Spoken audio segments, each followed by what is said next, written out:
When you wish upon a star, you better wish you don't dig your own grave.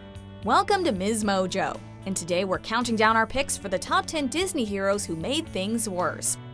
Before we begin, we publish new content every day, so be sure to subscribe to our channel and ring the bell to get notified about our latest videos. For this list, we're paying tribute to some of our favorite Disney heroes, whose certain actions and decisions led to the main conflict of the story, gave the villain a leg up, or were just plain dumb. To be fair though, they don't usually mean any harm, and they almost always make the effort to right their mistakes.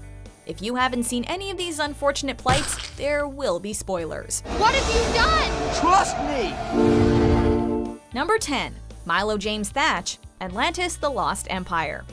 In 1914, linguist and cartographer Milo Thatch eagerly hoped to discover the lost city of Atlantis. His wish was granted when an expedition team recruited him to assist in finding the sunken kingdom. Believe me, this will be small change compared to the value of what we're going to learn on this trip. Yes, this should be enriching for all of us. We can forgive Milo's little bumps along the journey, like setting their camp on fire. However, it turns out that he unintentionally led a cold-blooded mercenary straight to an ancient jackpot. Mercenary? I prefer the term adventure capitalist. Besides, you're the one who got us here. You led us right to the treasure chest. What began as the adventure of a lifetime transpired into murder, kidnapping, and threatening the end of Atlantean society as we know it. Not to mention personally delivering the most powerful force known to man into the hands of a mercenary nutcase who's probably going to sell it to the Kaiser. Have I left anything out? Well, you did set the camp on fire and drop us down that big hole. Thank you. Thank you very much. Fortunately, when you're in a hole, the only way to go is up, as Milo discovered when he helped lead a charge against the ruthless treasure hunter. Number 9. Aladdin. One lone street rat pines for the fair Princess Jasmine, but the law says she can only marry a prince. After befriending a genie and promising to free him, Aladdin wishes to masquerade as a prince to win the princess's heart. Prince Ali, fabulous he, Ali Ababa. Unfortunately, he gets in too deep and refuses to keep his promise to Genie. Genie, I can't keep this up on my own. I can't wish you free. Even more unfortunate, this allows the evil Jafar to get his clutches on Genie's lamp and set himself up as the most powerful sorcerer in the world. The bittersweet part? While Aladdin makes up for his dishonesty in the finale, how he set things right would return to bite him in the butt in the sequel. I am free!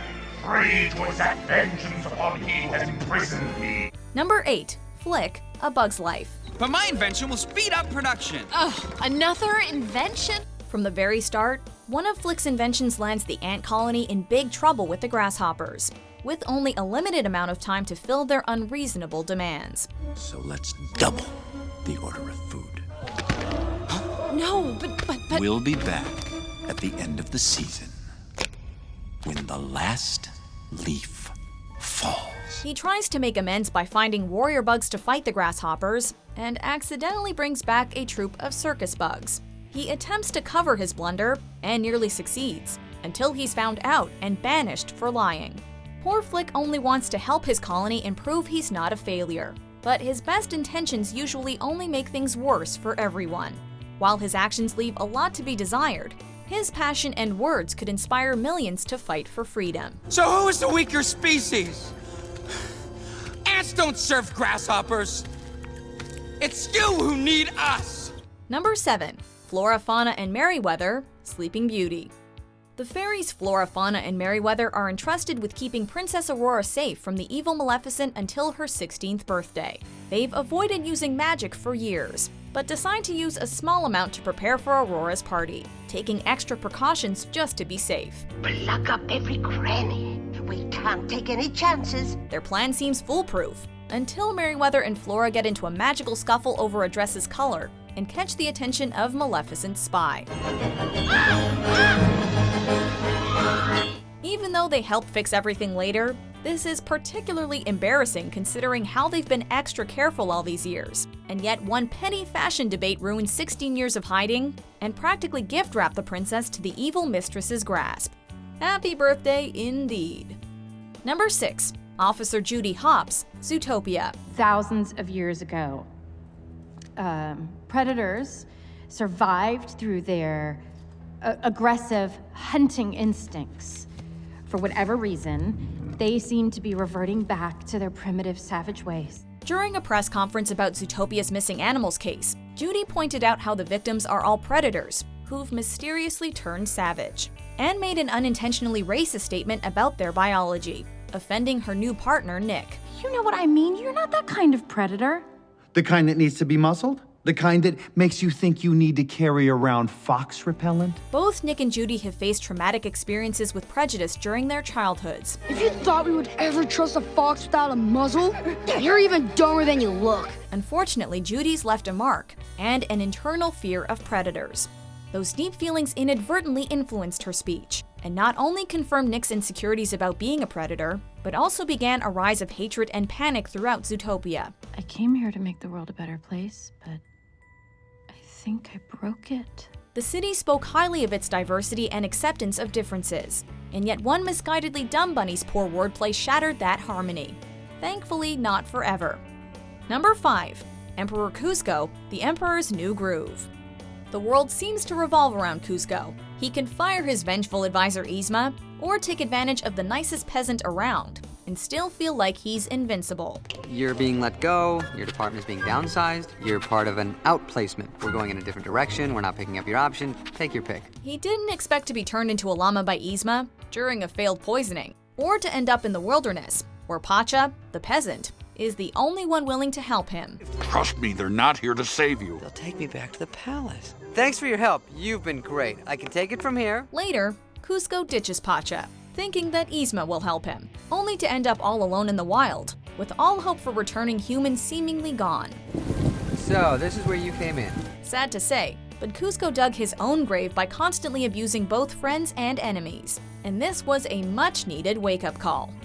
Number 4. Ariel, the Little Mermaid. As a teenager, Princess Ariel fell head over tail in love with a human, against her father's wishes. Daddy, I love him! No. Have you lost your senses completely?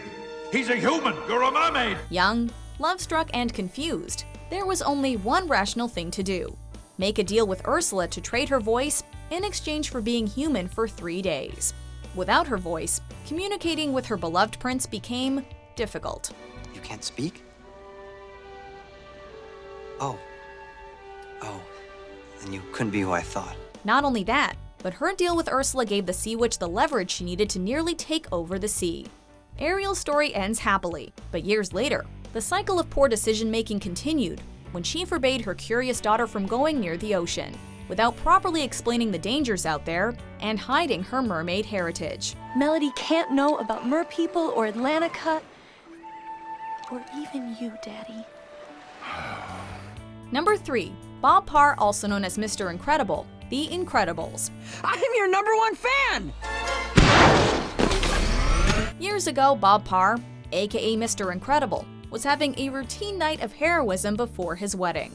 Unfortunately, 2 lawsuits by a few unintended and ungrateful victims of his heroic feats tarnished the public image of supers everywhere, forcing them into retirement. Add to that, his overenthusiastic #1 fan grew up to become Syndrome, a deadly supervillain who tricked Bob into secretly coming out of retirement as revenge for being harshly rejected as a sidekick. I mean, after all, I am your biggest fan. Buddy? My name is not Buddy! Sad to say, but the glory days are long gone, and Bob doing hero work under his family's nose won't bring them back. Actions have consequences, whether they're good intentions gone wrong, or how you treat over-eager fanboys. You can't count on anyone, especially your heroes. Number 2. The Beast, Beauty and the Beast. Repulsed by her haggard appearance, the prince sneered at the gift and turned the old woman away. Once upon a time, a rude, spoiled prince crossed the wrong enchantress, who turned him into a monstrous beast and his loyal servants into anthropomorphic objects. And as punishment, she transformed him into a hideous beast and placed a powerful spell on the castle and all who lived there. The only way to break the spell is for Beast to fall in love with one who would love him back. Unfortunately, when the right girl does show up, he keeps pushing her away with his frightening temper. Get out! Even more unfortunate, when he finally learns to love her, he lets her go before the spell could be broken. Beast allowed himself to be consumed by both hatred and heartbreak, and it nearly doomed not only his life, but also the lives of his faithful servants. Had love not prevailed afterwards. Belle, it's me. Before we unveil our number 1 pick, here are a few dishonorable mentions. Because you're just the bad guy who wrecks the building. No, I'm not. Yes, you are. No, I'm not. I give myself very good advice, but I very seldom follow it. That explains the trouble that I'm always in. Why a bear? Oh, that scaffy witch gave me a gammy spell. It's not my fault. I didn't ask her to change you into a bear. I just wanted her to change you. Number 1, Joy, Inside Out. These are Riley's memories, and they're mostly happy, you'll notice, not to brag. Joy was Riley's first emotion, thus making her the self-appointed leader of the team. Where did you read that? It doesn't matter, I read it, and it's great. We'll put the bed there, and the desk over there. Her efforts to keep Riley happy sound innocent at first, except that she keeps pushing sadness aside, acting like she'll make things worse. Your job is to make sure that all the sadness stays inside of it. So, you want me to just stand here? Hey, it's not my place to tell you how to do your job. This not only damages Sadness's self-confidence, but also Joy's pride and meddling set off a chain of events that nearly costs Riley her mental well-being and her loved ones. Joy didn't mean any harm, but she had to learn the hard way that you need to embrace all emotions for a healthy mindset, not cast aside the ones you don't want and demean them for being a downer. Would we really know true happiness without sadness? Mom and Dad, the team, they came to help because of sadness. Do you agree with our picks? Check out these other great clips from MsMojo and subscribe for new videos every day.